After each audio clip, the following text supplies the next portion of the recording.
ನಮಸ್ತೆ ಸ್ನೇಹಿತರೆ. ಇದೇ 15ನೇ ತಾರೀಕಿಂದ ಜುಲೈ 15ನೇ ತಾರೀಕಿಂದ ಆಷಾಢ ಮಾಸ, ನಿಜ ಆಷಾಢ ಮಾಸ ಶುರುವಾಗ್ತಾ ಇದೆ. ಆಷಾಢ ಶುಕ್ರವಾರಗಳಲ್ಲಿ, ಎಸ್ಪೆಷಲಿ ಶುಕ್ರವಾರಗಳಂದು ತಾಯಿ ಲಕ್ಷ್ಮೀ ದೇವಿ ಆಗಲಿ, ದುರ್ಗಾ ಮಾತಾ ಆಗಲಿ ತುಂಬ ಪವರ್ಫುಲ್ ಆದಂತಹ ಶುಕ್ರವಾರಗಳು ಬರುತ್ತೆ. 4 ಶುಕ್ರವಾರಗಳು ಬರುತ್ತೆ ಆಷಾಢ ತಿಂಗಳಲ್ಲಿ. ನೀವು 4 ಶುಕ್ರವಾರಗಳು ದೀಪಾರಾಧನೆ ಮಾಡೋದರಿಂದ ತಾಯಿ ಲಕ್ಷ್ಮಿಗೆ ಆಗಲಿ, ದುರ್ಗೆಗಾಗಲಿ, ಚಾಮುಂಡಿಗಾಗಲಿ ನಿಮಗೆ ಏನು ಬೇಕು ನೀವು ಕೇಳ್ಕೊಳ್ಳೋಂಥ ಎಲ್ಲ ಸಮಸ್ಯೆಗಳಿಗಾಗಲಿ, ಎಲ್ಲ ವರಗಳಿಗೆ ಆ ತಾಯಿ ಕರುಣೆ ತೋರಿಸ್ತಾಳೆ. ಆದ ಕಾರಣ ಯಾವ ರೀತಿಯ ದೀಪಾರಾಧನೆ ಮಾಡಿದರೆ ಶುಕ್ರವಾರಗಳಂದು ಯಾವ ರೀತಿಯ ದೀಪಾರಾಧನೆ ಮಾಡಿದರೆ ತುಂಬಾ ಒಳಿತಾಗುತ್ತೆ ಅಂತ ನಾನು ಈ ವಿಡಿಯೋದಲ್ಲಿ ತಿಳಿಸ್ಕೊಡ್ತಾ ಹೋಗ್ತೀನಿ. ಸಂಪೂರ್ಣವಾಗಿ ವಿಡಿಯೋ ನೋಡಿ. ಇದೇ ಜುಲೈ ತಿಂಗಳು 14ಕ್ಕೆ ಮಣ್ಣೆತ್ತಿನ ಅಮಾವಾಸ್ಯೆ ಇದೆ. ಆ ಅಮಾವಾಸ್ಯೆ ಕಳೆದಾದ್ಮೇಲೆ 15ನೇ ತಾರೀಕು ಆಷಾಢ, ನಿಜ ಆಷಾಢ ಶುರುವಾಗುತ್ತೆ. ಆಷಾಢ ಶುರುವಾದ ಮೇಲೆ 17ನೇ ತಾರೀಕು ಮೊದಲನೇ ಶುಕ್ರವಾರ ಬರುತ್ತೆ. 17 ಜುಲೈ ಮೊದಲನೇ ಶುಕ್ರವಾರ, 2ನೇ ಶುಕ್ರವಾರ ಜುಲೈ 24, 3ನೇ ಶುಕ್ರವಾರ ಜುಲೈ 31, 4ನೇ ಶುಕ್ರವಾರ ಆಗಸ್ಟ್ 7.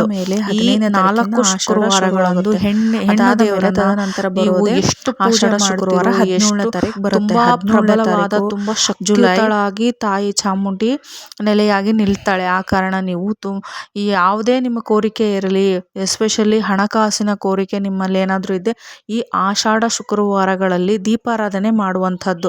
ಯಾವ ರೀತಿ ದೀಪಾರಾಧನೆ ಮಾಡಬೇಕು ಅಂತ ನಾನು ಈ ವಿಡಿಯೋದಲ್ಲಿ ತಿಳಿಸ್ಕೊಡ್ತಾ ಹೋಗ್ತೀನಿ. ಮೊದಲನೇದಾಗಿ ತಾಯಿ ಲಕ್ಷ್ಮಿಗೆ ನಿಂಬೆಹಣ್ಣಿನ ದೀಪ, ತುಂಬ ಪವರ್ಫುಲ್ ಆದಂಥದ್ದು ನಿಂಬೆಹಣ್ಣಿನ ದೀಪ. ಈ ದೀಪನ ನೀವು 4 ಶುಕ್ರವಾರಗಳಲ್ಲಿ ಸಂಜೆ ಕಾಲದಲ್ಲಿ, ಅಂದರೆ ಗೋಧೂಳಿ ಸಮಯದಲ್ಲಿ 5 ಗಂಟೆಯಿಂದ 6 ಗಂಟೆ, 6:30, 7 ಗಂಟೆ ಒಳಗೆ ನೀವು ಈ ನಿಂಬೆಹಣ್ಣಿನ ದೀಪವನ್ನು ತಾಯಿ ಲಕ್ಷ್ಮಿಗೆ ಸಾಯಂಕಾಲ ಬೆಳಗುವಂಥದ್ದು.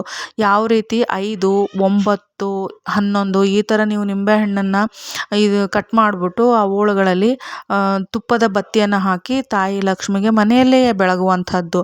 ನಿಂಬೆಹಣ್ಣಿಂದು ನೀವು 4 ಶುಕ್ರವಾರನೂ ಬೆಳಗುವಂಥದ್ದು. ಆಮೇಲೆ ಮಣ್ಣಿನ ಹಣತೆಯ ದೀಪವನ್ನು ಹಚ್ಚುವಂಥದ್ದು.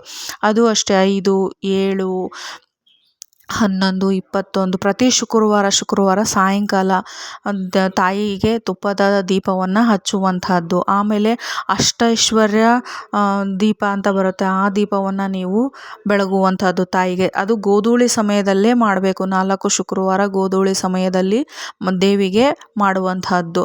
ನಿಮ್ಮ ಹತ್ತಿರದಲ್ಲಿ ಯಾವುದಾದ್ರೂ ದೇವಿ ದೇವಸ್ಥಾನ ಇದ್ದರೆ ಪ್ರತಿ ಶುಕ್ರವಾರ ಹೋಗಿ ಬನ್ನಿ.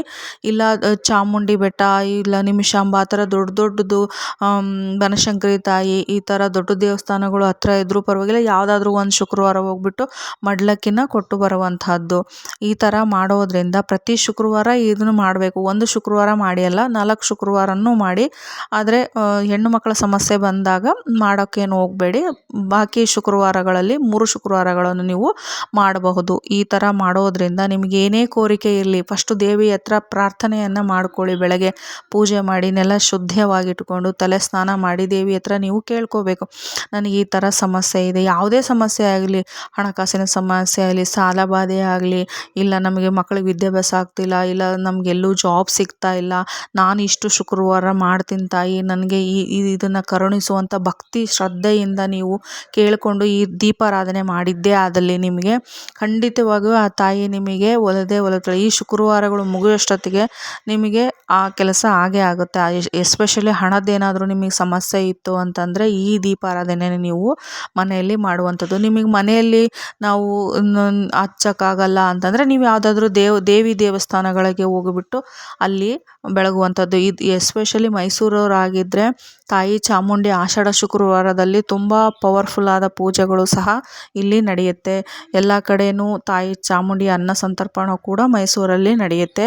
ಆದ ಕಾರಣ ಆಷಾಢ ಶುಕ್ರವಾರಗಳಲ್ಲಿ ದೇವಿ ಚಾಮುಂಡಿ ಆಗಲಿ, ಲಕ್ಷ್ಮಿ ಆಗಲಿ, ದುರ್ಗಾ ಮಾತೆ ಆಗಲಿ, ಬನಶಂಕರಿ ಆಗಲಿ, ಈ ಥರ ದೇವಸ್ಥಾನಗಳಿಗೆ ಹೋಗುವಂಥದ್ದು. ನಿಮ್ಮಲ್ಲಿರತಕ್ಕಂಥ ನೆಗೆಟಿವ್ ಎನರ್ಜಿ ಎಲ್ಲ ಹೋಗಿ ಪಾಸಿಟಿವ್ ಎನರ್ಜಿ ನಿಮಗೆ ಬರುವಂಥದ್ದು ಆಗುತ್ತೆ. ಆ ಕಾರಣ ತಾಯಿ ದರ್ಶನವನ್ನು ಮಾಡಿ ಅಲ್ಲಿ ನಿಮ್ಗೆ ಯಾವುದು ನಿಂಬೆಹಣ್ಣು ನಿಂಬೆಹಣ್ಣಿನ ದೀಪ ಹಚ್ಚೋದಾದರೆ ನಿಂಬೆಹಣ್ಣಿನ ದೀಪ ಹಚ್ಬೋದು, ಬೆಲ್ಲದ ದೀಪ ಸಹ ಹಚ್ಬೋದು, ಈ ಥರ ಕುಂಬಳಕಾಯಿ ದೀಪ ಸಹ ಹಚ್ಬೋದು. ಕುಂಬಳಕಾಯಿ ದೀಪನ ನೀವು ದೇವಸ್ಥಾನದಲ್ಲೇ ಹಚ್ಚಬೇಕಾಗತ್ತೆ. ಈ ಥರ ಮಾಡೋದ್ರಿಂದ ನಿಮ್ದು ಏನೇ ಕಷ್ಟಗಳಿದ್ರೂ ಸಹ ನಿಮ್ದು ಏನೇ ಕಷ್ಟ, ನೀವು ಮನೆ ಕೊಂಡ್ಕೋಬೇಕು, ನಮ್ಮ ಹತ್ರ ಹಣಕಾಸಿಲ್ಲ ಅಂದರೆ ತಾಯಿ ಲಕ್ಷ್ಮಿ ಹತ್ರ ನೀವು ಪ್ರಾರ್ಥನೆಯನ್ನು ಮಾಡಿ ಈ ರೀತಿ ಮಾಡುವಂಥದ್ದು. ಇಲ್ಲ ಉಪ್ಪಿನ ದೀಪ ಹಚ್ಚುವಂಥದ್ದು, ಕೆಳಗಡೆ ಎರಡು ನೀವು ದೀಪವನ್ನು ತೆಗೆದುಕೊಂಡು ಕೆಳಗಿನ ದೀಪದಲ್ಲಿ ಅರಿಶಿಣ ಎಲ್ಲ ಹಚ್ಚಿಬಿಟ್ಟು ಅದಕ್ಕೆ ಉಪ್ಪನ್ನು ಹಾಕಿ ಮೇಲೆ ಮತ್ತೊಂದು ಚಿಕ್ಕ ಹಣತೆಯನ್ನು ಇಟ್ಟು ಅದರಲ್ಲಿ ನೀವು ತುಪ್ಪದ ದೀಪವನ್ನು ಹಚ್ಚುವಂಥದ್ದು ಉಪ್ಪಿನ ದೀಪ ಆಗತ್ತೆ. ಪ್ರತಿ ಶುಕ್ರವಾರ ಮಾಡಬೇಕಿದು, 4 ಶುಕ್ರವಾರನೂ ಮಾಡಬೇಕು. ಆಷಾಢ ಶುಕ್ರವಾರಗಳಲ್ಲಿ ಇದು ನೀವು ಮಾಡ್ತಾ ಬಂದರೆ ನಿಮಗೆ ತುಂಬ ಬೇಗ ರಿಸಲ್ಟನ್ನು ಕಾಣುವಂಥದ್ದು. ಇದಾಗಿತ್ತು ಆಷಾಢ ಶುಕ್ರವಾರಗಳಲ್ಲಿ ಮಾಡುವಂತಹ ತಾಯಿ ದೇವಿ ಲಕ್ಷ್ಮಿಯರ ಪೂಜೆ.